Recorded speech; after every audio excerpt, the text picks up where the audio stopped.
Jannik has admitted that it's going to be impossible for him to finish as the year-end world number one in 2025. As things stand, the Italian's rival Carlos Alcaraz is in pole position to end the year as the top-ranked men's singles tennis player in the world.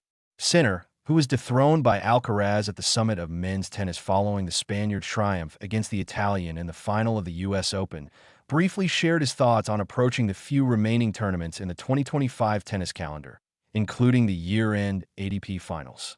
For me, the end of the year is very important. I'm very lucky because the ATP finals are in Italy, and this gives me a lot of energy with my home people. The world number two said following his successful title defense at this year's edition of the Six Kings Slam, a lucrative exhibition event hosted by Saudi Arabia, going on to deliver his verdict on potentially catching and surpassing Carlos Alcaraz to end the year as the world number one. Jannik voiced a rather resigned take. This year, it's going to be impossible, the Italian added. Right now, Alcaraz has 11,340 official points, while Sinner is on 10,000.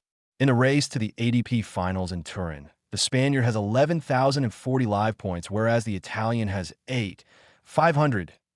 It was in June 2024 when Jannik ascended to the top spot on the ATP Tour singles rankings for the first time in his career. The Italian's rise stemmed from his remarkable form that began in the second half of the 2023 season and continued into the next year. Sinner began 2024 by winning his first major title at the Australian Open and then found further success at the ATP 500 Masters 1000 events, respectively, in Rotterdam and Miami. The Italian would go on to finish the 2024 season as the year-end world number one. Overall, Sinner spent 65 consecutive weeks at the top of the rankings before he was made to settle for number two by Carlos Alcaraz at this year's U.S. Open.